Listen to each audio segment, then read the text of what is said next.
तो अभी हम जो चीज पढ़ रहे हैं वो क्या है, गवर्नमेंट एम्स एंड पॉलिसीज, यानी मैक्रो इकोनॉमिक्स में गवर्नमेंट क्या एम करती है और किस तरह की पॉलिसीज लगाती है, किस तरह की पॉलिसीज अप्लाई करती है। फिलहाल हम पॉलिसीज को गो थ्रू नहीं कर रहे, हम पहले मैक्रो इकोनॉमिक एम्स को देख रहे हैं। पहला इकोनॉमिक एम क्या है, प्राइस स्टेबिलिटी। प्राइस स्टेबिलिटी से क्या मतलब है कि जो आपकी जो गिवन ईयर है, जो एक इकोनॉमिक ईयर है, उसमें जितनी भी प्राइसेस हैं वो लो हो एंड स्टेबल हो। ताकि अगर लो एंड स्टेबल प्राइसेस होगी, जैसे क्रीपिंग इन्फ्लेशन में हमने पढ़ा था, तो वो जो स्टेबल एंड सस्टेनेबल प्राइसेस होती हैं वो डिजायरेबल होती है, वो ग्रोथ एंड इन्वेस्टमेंट्स को इनकरेज करती हैं। जब इन्वेस्टमेंट एंड ग्रोथ होती है तो आपकी इकोनॉमी ग्रो करती है। और जो क्रीपिंग इन्फ्लेशन होती है, जो 2 to 5% की जो इन्फ्लेशन होती है, वो एंटिसिपेटेड होती है। जब भी कोई फॉरेनर आपकी कंट्री में इन्वेस्ट कर रहा होता है तो उसके दिमाग में होता है कि इतने लेवल की इन्फ्लेशन तो होगी ही होगी, तो इसलिए वो सारी चीजें एंटिसिपेटेड होती हैं। दूसरा एम क्या है गवर्नमेंट का मैक्रो इकोनॉमिक, वो है एलिवेटिंग अनएम्प्लॉयमेंट। एलिविएटिंग अनएम्प्लॉयमेंट का मतलब क्या है कि अनएम्प्लॉयमेंट को जितना कम से कम कर सकते हैं हम अपनी कंट्री से, वो होगा। जीरो अनएम्प्लॉयमेंट का एम भी नहीं होता, अनलाइक जैसे इन्फ्लेशन का होता है कि इन्फ्लेशन में भी आप जीरो इन्फ्लेशन का रेट नहीं बोलते। कम से कम हो लेकिन जीरो ना हो। और इकोनॉमी में हमेशा हर टाइम पे natural rate of unemployment exist करती है। नेचुरल रेट ऑफ अनएम्प्लॉयमेंट क्या होता है, वो एक नेचुरल रेट होता है जिसमें दो टाइप की अनएम्प्लॉयमेंट्स एग्जिस्ट करती हैं। एक होती है फ्रिक्शनल अनएम्प्लॉयमेंट और एक होती है स्ट्रक्चरल अनएम्प्लॉयमेंट। वो इकोनॉमी में हर टाइम हर वक्त एग्जिस्ट करती है।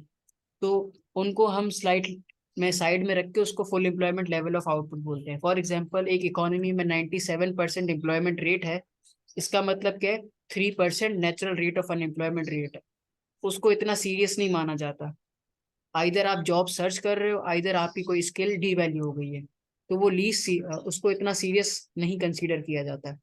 और तीसरा मैक्रो इकोनॉमिक एम क्या होता है, गवर्नमेंट चाहती है उनकी इकोनॉमी ग्रो करे, स्टेबली ग्रो करे और सस्टेनेबल ग्रोथ हो। मतलब ग्रोथ उस तरीके की हो कि वो स्टेबल भी हो और सस्टेनेबल भी हो, लंबा चले।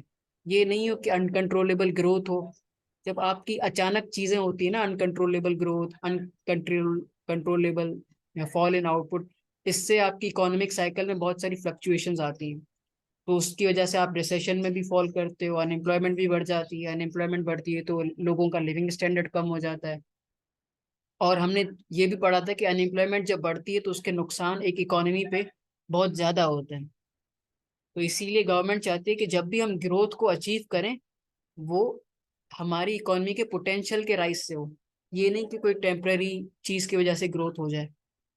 तो जब भी ग्रोथ अच्छी और स्टेबल मानी जाती है, जब आपका पोटेंशियल आउटपुट यानी एग्रीगेट सप्लाई राइट शिफ्ट हो जाए या आपकी इकोनॉमी का पीपीसी राइट शिफ्ट हो जाए। वो हम फर्दर इसके डिटेल में टॉपिक में पढ़ेंगे। ठीक है। और favourable balance of payment. Favourable balance of payments का क्या मतलब है, जो हम इंटरनेशनल ट्रेड कर रहे हैं, जो इम्पोर्ट एंड एक्सपोर्ट का काम कर रहे हैं, उसमें से जो सरप्लसेस और जो डेफिसिट्स आ रहे हैं वो सस्टेन्ड हो। ये नहीं हो कभी अचानक सरप्लस हो रहा है, कभी अचानक डेफिसिट्स हो रहा है। वो एक स्टेबल पैटर्न को फॉलो करके हो तो बेहतर है, क्योंकि उसमें आपकी इकोनॉमी के सारे चेंजेस को एंटिसिपेट किया जाता है। सारी चीजें आपके कंट्रोल में होती हैं। जब अनकंट्रोलेबल डेफिसिट्स, अनकंट्रोलेबल सरप्लसेस होंगे तो उसमें प्रॉब्लम होता है। और पांचवा एम गवर्नमेंट का क्या होता है, रीडिस्ट्रीब्यूशन ऑफ इनकम। मतलब जो एक इकोनॉमी में रिच एंड पुअर के जो गैप्स होते हैं, उनको जितना मिनिमाइज किया जाए उतना ही फायदा है। गवर्नमेंट का एम क्या होता है, जो ज्यादा हाई इनकम वाले लोग हैं उनको टैक्स करके आप वो पैसा रीडिस्ट्रीब्यूट करते हो पुअर पीपल को, in the form of education, in the form of health care, in the form of jobs, in the form of unemployment benefits. तो ये जो पांच एम्स हमने पढ़े हैं ना, इनको एडजस्ट करके, इनको मैनिपुलेट करके गवर्नमेंट एक इकोनॉमी को स्टेबलाइज करती है, उसको ग्रोथ की तरफ लेके जाती है। सही है। अगर फॉर एग्जांपल किसी भी टाइम अगर इन्फ्लेशन ज्यादा है, अनएम्प्लॉयमेंट ज्यादा है, तो इसका मतलब क्या है कि आपकी जो गवर्नमेंट के मैक्रो इकोनॉमिक एम्स है वो सेटिस्फाई नहीं हो रहे हैं, जिसकी वजह से आपकी इकोनॉमी अच्छा परफॉर्म नहीं कर रही। ये पांच वो मेन एम्स होते हैं जिसको बैलेंस आउट करना होता है गवर्नमेंट को। अगर वो अच्छे से कर जाए तो वो गवर्नमेंट अच्छी समझी जाती है। अब जो सेकेंडरी एम्स अब जो सेकेंडरी एम्स होते हैं उनमें आपका पहला एम क्या होता है, इम्प्रूविंग लॉ एंड ऑर्डर।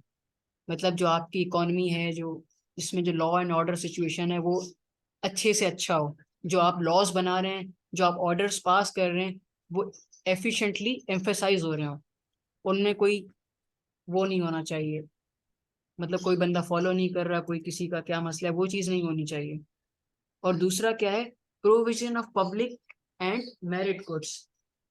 अगर ये इसका मोटिव क्या होता है कि जब आप एक इकोनॉमी में public goods and merit goods देते हो तो इससे क्या होता है, लोगों का लिविंग स्टैंडर्ड बढ़ जाता है। लिविंग स्टैंडर्ड बढ़ जाता है। लिविंग स्टैंडर्ड बढ़ जाता है। अगर आप इम्प्रूविंग हेल्थ कंडीशंस करते हो, अगर आप, और सेकंड तीसरा एम क्या होता है, इम्प्रूविंग हेल्थ कंडीशंस अगर आप इम्प्रूव करते हो तो आपके इकोनॉमी में डेथ रेट कम हो जाता है। डेथ रेट कम हो जाता है। और दूसरी बात क्या होती है, लाइफ एक्सपेक्टेंसी बढ़ जाती है। लाइफ एक्सपेक्टेंसी लाइफ एक्सपेक्टेंसी बढ़ जाती है। जब आपके इकोनॉमी में लाइफ एक्सपेक्टेंसी बढ़ जाती है तो आपके कंट्री की लेबर फोर्स भी बढ़ जाती है। मतलब अब ज्यादा ईयर्स तक लोग काम कर सकते हैं। तो इससे क्या होगा, आपकी इकोनॉमी की ग्रोथ होगी। आपकी इकोनॉमी को ही जो 5 प्राइमरी मैक्रो इकोनॉमिक एम्स थे उनको ही फायदा पहुंचेगा। चौथा एम क्या, provision of housing, water, sanitation and etcetera. आप जब लोगों को अच्छे घर दोगे, उनको अच्छा पानी दोगे, अच्छी सैनिटेशन दोगे, मेडिकल फैसिलिटीज दोगे, एजुकेशनल सर्विसेज दोगे, तो उससे क्या होगा, आपका जो लिटरेसी रेट है, आपका लिटरेसी रेट बढ़ जाएगा। क्या हो जाएगा, लिटरेसी रेट बढ़ जाएगा। लिटरेसी रेट लिटरेसी रेट बढ़ जाएगा। और जो दूसरे लिविंग स्टैंडर्ड्स के कंपोनेंट्स है वो राइज कर जाएंगे। सही है। और फिफ्थ एम क्या है, एनवायरमेंटल प्रोटेक्शन। एनवायरमेंटल प्रोटेक्शन को क्या आता है, आप सी को गंदा नहीं कर सकते। Do not pollute, see do not pollute. इससे आपकी नेचुरल लाइफ या नेचुरल इकोसिस्टम या जो इंडस्ट्रियल वेस्टेजेस होते हैं उनको टैक्स करते हो, उनको फाइन करते हो कि आपको समंदर में गंद नहीं करना, या एनवायरनमेंट को साफ सुथरा रखना है, प्रॉपर वेस्टेजेस करने हैं।